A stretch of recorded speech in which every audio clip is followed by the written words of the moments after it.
मेरे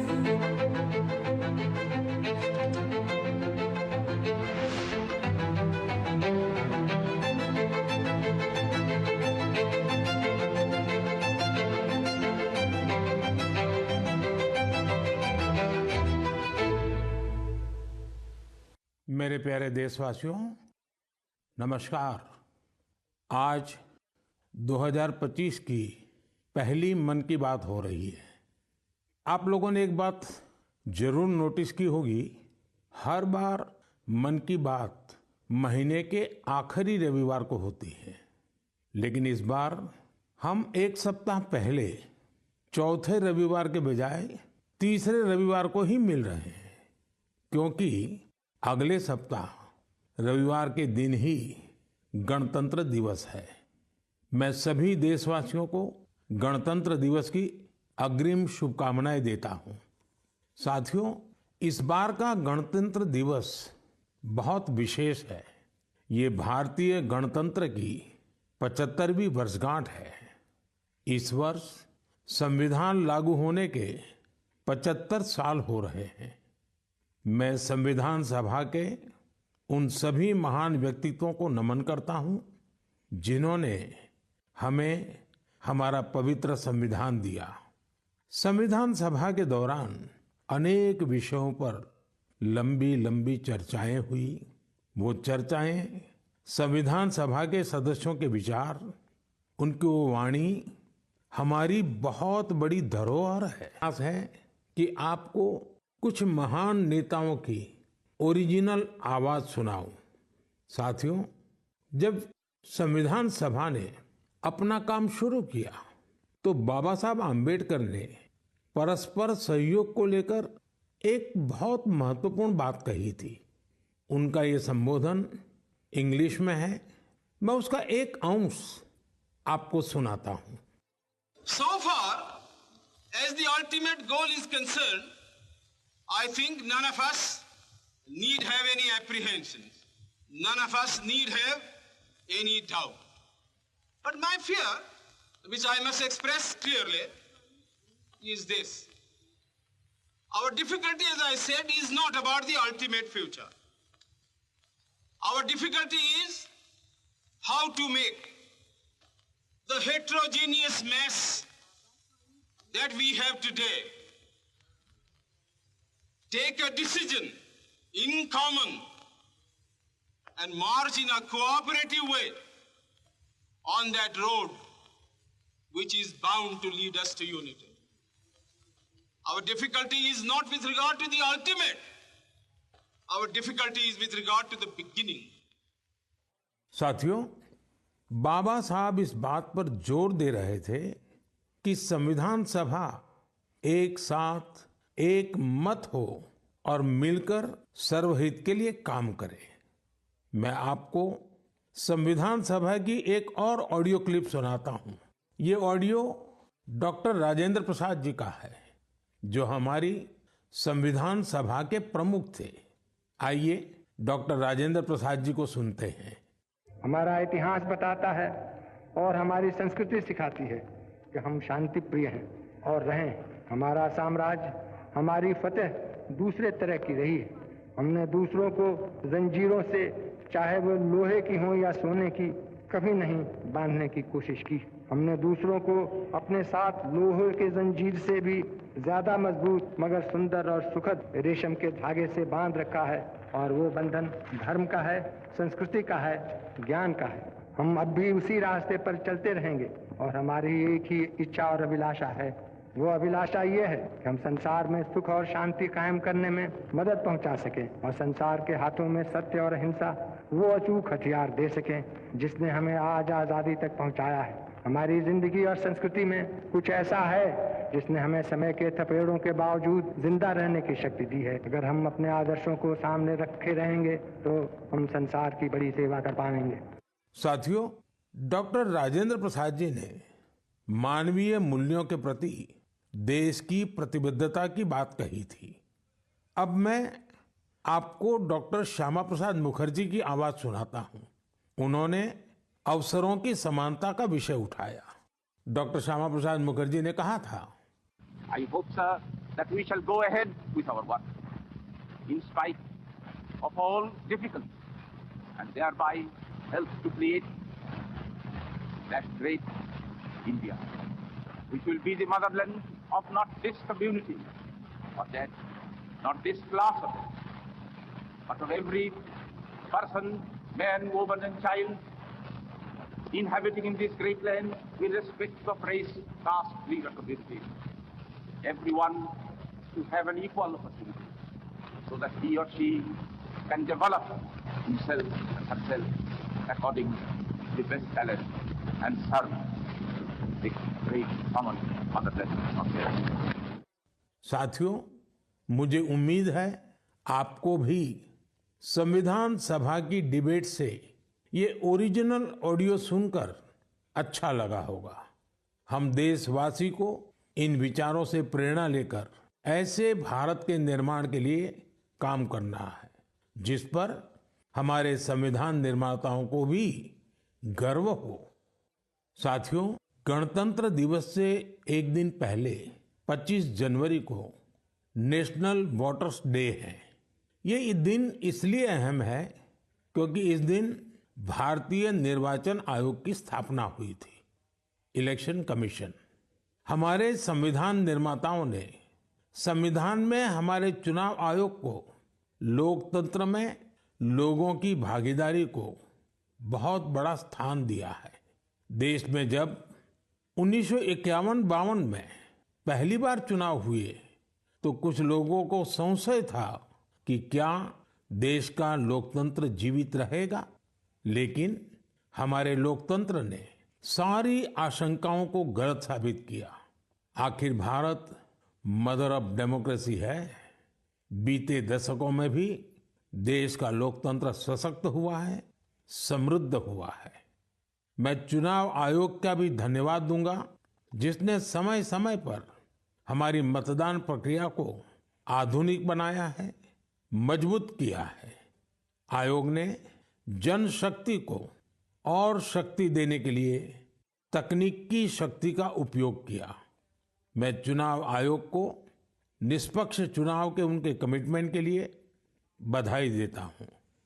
मैं देशवासियों से कहूंगा कि वो ज्यादा से ज्यादा संख्या में अपने मत के अधिकार का उपयोग करें, हमेशा करें और देश के डेमोक्रेटिक प्रोसेस का हिस्सा भी बने और इस प्रोसेस को सशक्त भी करें।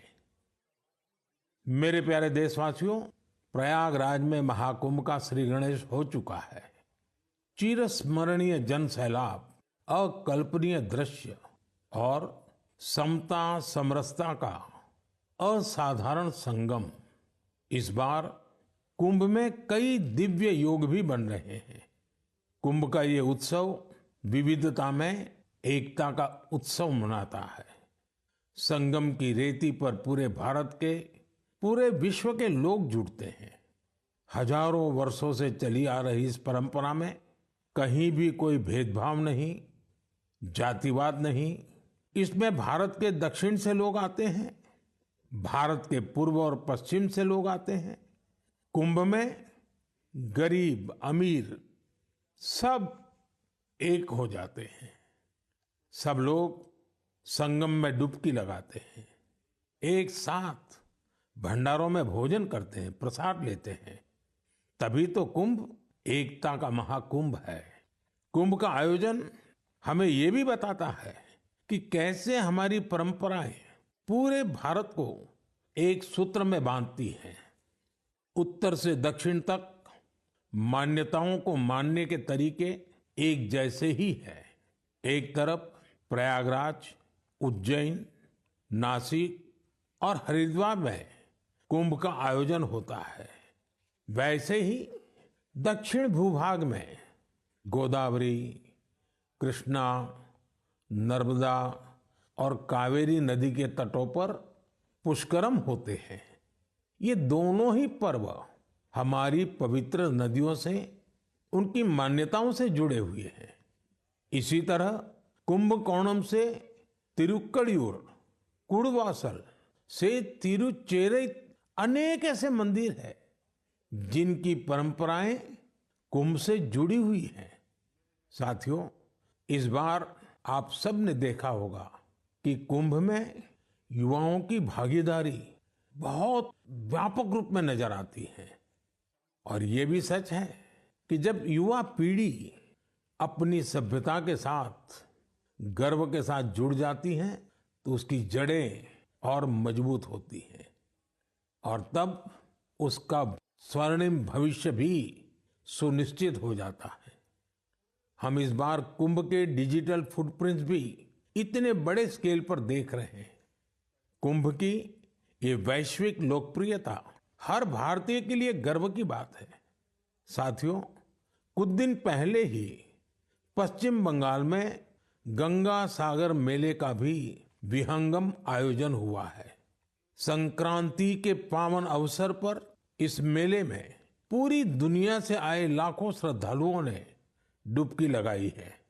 कुंभ, पुष्करम और गंगा सागर मेला हमारे ये पर्व हमारे सामाजिक मेलजोल को, सद्भाव को, एकता को बढ़ाने वाले पर्व है।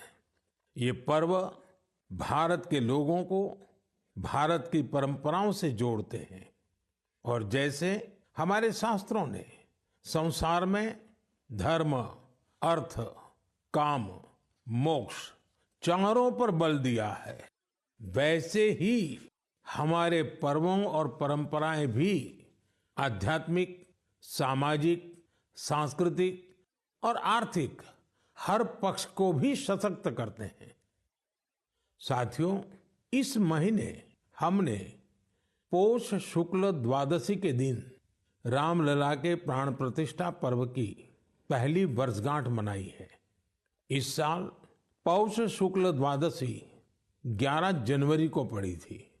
इस दिन लाखों राम भक्तों ने अयोध्या में रामलला के साक्षात दर्शन कर उनका आशीर्वाद दिया।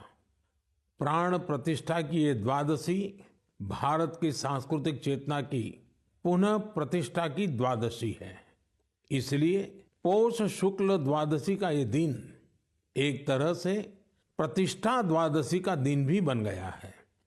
हमें विकास के रास्ते पर चलते हुए ऐसे ही अपनी विरासत को भी सहेजना है, उनसे प्रेरणा लेते हुए आगे बढ़ना है। मेरे प्यारे देशवासियों, 2025 की शुरुआत में ही भारत ने अंतरिक्ष के क्षेत्र में कई ऐतिहासिक उपलब्धियां हासिल की हैं। आज मुझे ये बताते हुए गर्व है कि एक भारतीय स्पेस टेक स्टार्टअप बेंगलुरु के पिक्सेल ने भारत का पहला निजी सैटेलाइट कॉन्स्टेलेशन फायरफ्लाई सफलतापूर्वक लॉन्च किया है। यह सैटेलाइट कॉन्स्टेलेशन दुनिया का सबसे high resolution hyper spectral satellite constellation है। इस उपलब्धि ने न केवल भारत को आधुनिक स्पेस टेक्नोलॉजी में अग्रणी बनाया है, बल्कि यह आत्मनिर्भर भारत की दिशा में भी एक बड़ा कदम है। ये सफलता हमारे निजी स्पेस सेक्टर की बढ़ती ताकत और इनोवेशन का प्रतीक है। मैं इस उपलब्धि के लिए पिक्सेल की टीम, इसरो और इन स्पेस को पूरे देश की ओर से बधाई देता हूं। साथियों, कुछ दिन पहले हमारे वैज्ञानिकों ने स्पेस सेक्टर में ही एक और बड़ी उपलब्धि हासिल की। हमारे साइंटिस्ट ने सैटेलाइट्स की स्पेस डॉकिंग कराई है। जब अंतरिक्ष में 2 स्पेसक्राफ्ट कनेक्ट किए जाते हैं तो इस प्रक्रिया को स्पेस डॉकिंग कहते हैं। यह तकनीक अंतरिक्ष में स्पेस स्टेशन तक सप्लाई भेजने और क्रू मिशन के लिए अहम है। भारत ऐसा चौथा देश बना है जिसने ये सफलता हासिल की है। साथियों, हमारे वैज्ञानिक अंतरिक्ष में पौधे उगाने और उन्हें जीवित रखने के प्रयास भी कर रहे हैं। इसके लिए इसरो के वैज्ञानिकों ने लोबिया के बीज को चुना, 30 दिसंबर को भेजे गए ये बीज अंतरिक्ष में ही अंकुरित हुए। ये एक बेहद प्रेरणादायक प्रयोग है जो भविष्य में स्पेस में सब्जियों उगाने का रास्ता खोलेगा। ये दिखाता है कि हमारे वैज्ञानिक कितनी दूर की सोच के साथ काम कर रहे हैं। साथियों, मैं आपको एक और प्रेरणादायक पहल के बारे में बताना चाहता हूं। आईआईटी मद्रास का एक्सटेम केंद्र अंतरिक्ष में मैन्युफैक्चरिंग के लिए नई तकनीकों पर काम कर रहा है। ये केंद्र अंतरिक्ष में 3D printed buildings, metal forms और ऑप्टिकल फाइबर जैसे तकनीकों पर रिसर्च कर रहा है। ये सेंटर बिना पानी के कंक्रीट निर्माण जैसी क्रांतिकारी विधियों को भी विकसित कर रहा है। एक्सटेम की ये रिसर्च भारत के गगनयान मिशन और भविष्य के स्पेस स्टेशन को मजबूती देगी। इससे मैन्युफैक्चरिंग में आधुनिक टेक्नोलॉजी के भी नए रास्ते खुलेंगे। साथियों, ये सभी उपलब्धियां इस बात का प्रमाण है कि भारत के वैज्ञानिक और इनोवेटर्स भविष्य की चुनौतियों का समाधान देने के लिए कितने विजनरी हैं। हमारा देश आज स्पेस टेक्नोलॉजी में नए कीर्तिमान स्थापित कर रहा है। मैं भारत के वैज्ञानिकों, इनोवेटर्स और युवा उद्यमियों को पूरे देश की ओर से शुभकामनाएं देता हूं।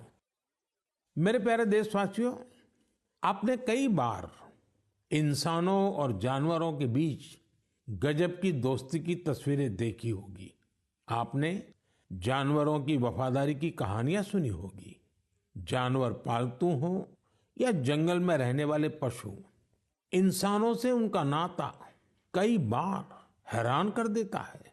जानवर भले बोल नहीं पाते, लेकिन उनकी भावनाओं को, उनके हाव भाव को इंसान भली भांति भांप लेते हैं।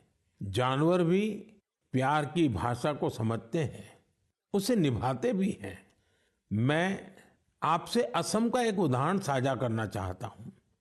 असम में एक जगह है नौगांव। नौगांव हमारे देश की महान विभूति श्रीमद शंकर देव जी का जन्म स्थान भी है। यह जगह बहुत ही सुंदर है। यहाँ हाथियों का भी एक बड़ा ठिकाना है। इस क्षेत्र में कई घटनाएं देखी जा रही थी जहां हाथियों के झुंड फसलों को बर्बाद कर देते थे। किसान परेशान रहते थे, जिससे आसपास के करीब 100 गांवों के लोग बहुत परेशान थे। लेकिन गांव वाले हाथियों की भी मजबूरी समझते थे। उन्हें पता था कि हाथी भूख मिटाने के लिए खेतों का रुख कर रहे हैं, इसलिए गांव वालों ने इसका समाधान निकालने की सोची। गांव वालों की एक टीम बनी जिसका नाम था हाथी बंधु। हाथी बंधुओं ने सूझबूझ दिखाते हुए करीब 800 बीघा बंजर भूमि पर एक अनूठी कोशिश की। यहाँ गांव वालों ने आपस में मिलजुल कर नेपियर ग्रास लगाई। इस घास को हाथी बहुत पसंद करते हैं। इसका असर ये हुआ कि हाथियों ने खेतों की ओर जाना कम कर दिया। यह हजारों गांव वालों के लिए बहुत राहत की बात है। उनका ये प्रयास हाथियों को भी खूब भाया है। साथियों, हमारी संस्कृति और विरासत हमें आसपास के पशु पक्षियों के साथ प्यार से रहना सिखाती है।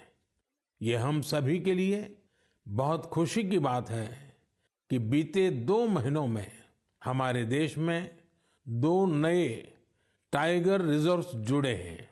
इनमें से एक है छत्तीसगढ़ में गुरु घासीदास तमोर पिंगला टाइगर रिजर्व और दूसरा है एमपी में रातापानी टाइगर रिजर्व। मेरे प्यारे देशवासियों, स्वामी विवेकानंद जी ने कहा था, जिस व्यक्ति में अपने आइडिया को लेकर जुनून होता है, वही अपने लक्ष्य को हासिल कर पाता है। किसी आइडिया को सफल बनाने के लिए हमारा पैशन और डेडिकेशन सबसे जरूरी होता है। पूरी लगन और उत्साह से ही इनोवेशन, क्रिएटिविटी और सफलता का रास्ता अवश्य निकलता है। कुछ दिन पहले ही स्वामी विवेकानंद जी की जयंती पर मुझे विकसित भारत यंग लीडर्स डायलॉग का हिस्सा बनने का सौभाग्य मिला। यहाँ मैंने देश के कोने कोने से आए युवा साथियों के साथ अपना पूरा दिन बिताया। युवाओं ने स्टार्टअप्स, कल्चर, विमेन, यूथ और इंफ्रास्ट्रक्चर जैसे कई सेक्टर्स को लेकर अपने आइडियाज शेयर किए। यह कार्यक्रम मेरे लिए बहुत यादगार रहा। साथियों, कुछ दिन पहले ही स्टार्टअप इंडिया के 9 साल पूरे हुए हैं। हमारे देश में जितने स्टार्टअप्स 9 साल में बने हैं, उनमें से आधे से ज्यादा टियर 2 और टियर 3 शहरों से हैं। और जब ये सुनते हैं तो हर हिंदुस्तानी का दिल खुश हो जाता है। यानी हमारा स्टार्टअप कल्चर बड़े शहरों तक ही सीमित नहीं है।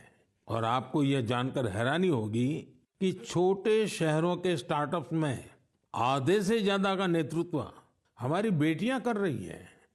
जब यह सुनने को मिलता है कि अंबाला, हिसार, कांगड़ा, चेंगलपट्टू, बिलासपुर, ग्वालियर और वाशिम जैसे शहर स्टार्टअप्स के सेंटर बन रहे हैं तो मन आनंद से भर जाता है। नागालैंड जैसे राज्य में पिछले साल स्टार्टअप्स के रजिस्ट्रेशन में 200% से अधिक की वृद्धि हुई है। Waste management, non renewable energy, biotechnology और लॉजिस्टिक्स ऐसे सेक्टर हैं जिनसे जुड़े स्टार्टअप सबसे ज्यादा देखे जा रहे हैं। ये कन्वेंशनल सेक्टर्स नहीं है, लेकिन हमारे युवा साथी भी तो कन्वेंशनल से आगे की सोच रखते हैं, इसलिए उन्हें सफलता भी मिल रही है। साथियों, 10 साल पहले जब कोई स्टार्टअप के क्षेत्र में जाने की बात करता था तो उसे तरह तरह के ताने सुनने को मिलते थे। कोई ये पूछता था कि आखिर स्टार्टअप होता क्या है, तो कोई कहता था कि इसे कुछ होने वाला नहीं है। लेकिन अब देखिए, 1 दशक में कितना बड़ा बदलाव आ गया। आप भी भारत में बन रहे नए अवसरों का भरपूर लाभ उठाएं। अगर आप खुद पर विश्वास रखेंगे तो आपके सपनों को भी नई उड़ान मिलेगी। मेरे प्यारे देशवासियों, नेक नियत से निस्वार्थ भावना के साथ किए गए कामों की चर्चा दूर सुदूर पहुंच ही जाती है। और हमारा मन की बात तो इसका बहुत बड़ा प्लेटफॉर्म है। हमारे इतने विशाल देश में दूर दराज भी अगर कोई अच्छा काम कर रहा होता है, कर्तव्य भावना को सर्वोपरि रखता है, तो उसके प्रयासों को सामने लाने का ये बेहतरीन मंच है। अरुणाचल प्रदेश में दीपक नाबाम जी ने सेवा की अनूठी मिसाल पेश की है। दीपक जी यहाँ लिविंग होम चलाते हैं, जहाँ मानसिक रूप से बीमार, शरीर से असमर्थ लोगों और बुजुर्गों की सेवा की जाती है। यहाँ पर ड्रग्स की लत के शिकार लोगों की देखभाल की जाती है। दीपक नाबाम जी ने बिना किसी सहायता के समाज के वंचित लोगों, हिंसा पीड़ित परिवारों और बेघर लोगों को सहारा देने का अभियान शुरू किया। आज उनकी सेवा ने एक संस्था का रूप ले लिया है। उनकी संस्था को कई अवार्ड से भी सम्मानित किया गया है। लक्षद्वीप के कवरत्ती द्वीप पर नर्स के रूप में काम करने वाली के हिडुम्बी जी, उनका काम भी बहुत प्रेरित करने वाला है। आपको ये जानकर हैरानी होगी कि वो 18 वर्ष पहले सरकारी नौकरी से रिटायर हो चुकी हैं, लेकिन आज भी उसी करुणा और स्नेह के साथ लोगों की सेवा में जुटी हैं जैसे वो पहले करती थी। लक्षद्वीप के ही केजी मोहम्मद जी के प्रयास ये भी अद्भुत है।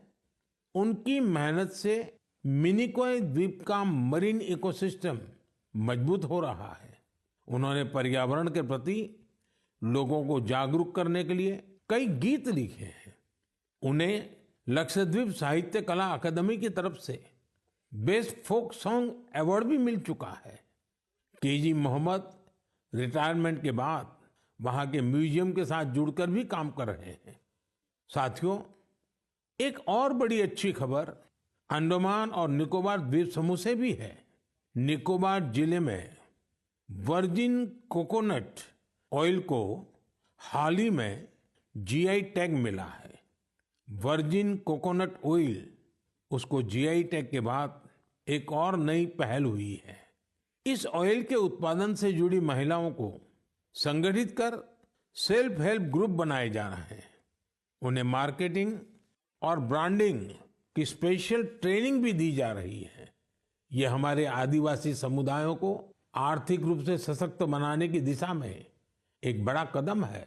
मुझे विश्वास है भविष्य में निकोबार का वर्जिन कोकोनट ऑयल दुनिया भर में धूम मचाने वाला है और इसमें सबसे बड़ा योगदान अंडमान और निकोबार के महिला सेल्फ हेल्प ग्रुप का होगा। मेरे प्यारे देशवासियों, पल भर के लिए आप एक दृश्य की कल्पना कीजिए। कोलकाता में जनवरी का समय है, दूसरा विश्व युद्ध अपने चरम पर है और इधर भारत में अंग्रेजों के खिलाफ गुस्सा उफान पर है। इसकी वजह से शहर में चप्पे चप्पे पर पुलिस वालों की तैनाती है। कोलकाता के बीचों बीच एक घर के आसपास पुलिस की मौजूदगी ज्यादा चौकस है। इसी बीच लंबा ब्राउन कोट, पैंट और काली टोपी पहने हुए एक व्यक्ति रात के अंधेरे में एक बंगले से कार लेकर बाहर निकलता है। मजबूत सुरक्षा वाली कई चौकियों को पार करते हुए वो एक रेलवे स्टेशन गोमो पहुंच जाता है। ये स्टेशन अब झारखंड में है। यहां से एक ट्रेन पकड़कर वो आगे के लिए निकलता है। इसके बाद अफगानिस्तान होते हुए वो यूरोप जा पहुंचता है और यह सब अंग्रेजी हुकूमत के अभेद किलेबंदी के बावजूद होता है। साथियों, ये कहानी आपको फिल्मी सीन जैसी लगती होगी। आपको लग रहा होगा इतनी हिम्मत दिखाने वाला व्यक्ति आखिर किस मिट्टी का बना होगा। दरअसल ये व्यक्ति कोई और नहीं, हमारे देश की महान विभूति नेताजी सुभाष चंद्र बोस थे। 23 जनवरी यानी उनकी जन्म जयंती को अब हम पराक्रम दिवस के रूप में मनाते हैं। उनके शौर्य से जुड़ी इस गाथा में भी उनके पराक्रम की झलक मिलती है। कुछ साल पहले मैं उनके उसी घर में गया था जहां से वे अंग्रेजों को चकमा देकर निकले थे। उनकी वो कार अभी वहां मौजूद है। वो अनुभव मेरे लिए बहुत ही विशेष रहा। सुभाष बाबू एक विजनरी थे। साहस तो उनके स्वभाव में रचा बसा था। इतना ही नहीं, वे बहुत कुशल प्रशासक भी थे। महज 27 साल की उम्र में वो कोलकाता कॉरपोरेशन के चीफ एग्जीक्यूटिव ऑफिसर बने और उसके बाद उन्होंने मेयर की जिम्मेदारी भी संभाली। एक प्रशासक के रूप में भी उन्होंने कई बड़े काम किए। बच्चों के लिए स्कूल, गरीब बच्चों के लिए दूध का इंतजाम और स्वच्छता से जुड़े उनके प्रयासों को आज भी याद किया जाता है। नेताजी सुभाष का रेडियो के साथ भी गहरा नाता रहा है। उन्होंने आजाद हिंद रेडियो की स्थापना की थी, जिस पर उन्हें सुनने के लिए लोग बड़ी बेसब्री से प्रतीक्षा करते थे। उनके संबोधनों से विदेशी शासन के खिलाफ लड़ाई को एक नई ताकत मिलती थी। आजाद हिंद रेडियो पर अंग्रेजी, हिंदी, तमिल, बांग्ला, मराठी, पंजाबी, पश्तो और उर्दू में न्यूज बुलेटिन का प्रसारण होता था। मैं नेताजी सुभाष चंद्र बोस को नमन करता हूं। देश भर के युवाओं से मेरा आग्रह है कि वे उनके बारे में अधिक से अधिक पढ़ें और उनके जीवन से निरंतर प्रेरणा लें। साथियों, मन की बात का ये कार्यक्रम हर बार मुझे राष्ट्र के सामूहिक प्रयासों से, आप सबकी सामूहिक इच्छा शक्ति से जोड़ता है। हर महीने मुझे बड़ी संख्या में आपके सुझाव, आपके विचार मिलते हैं और हर बार इन विचारों को देखकर विकसित भारत के संकल्प पर मेरा विश्वास और बढ़ता है। आप सब इसी तरह अपने अपने काम से भारत को सर्वश्रेष्ठ बनाने के लिए प्रयास करते रहें। इस बार की मन की बात में फिलहाल इतना ही। अगले महीने फिर मिलेंगे भारतवासियों की उपलब्धियां, संकल्पों और सिद्धियों की नई गाथाओं के साथ। बहुत बहुत धन्यवाद। नमस्कार।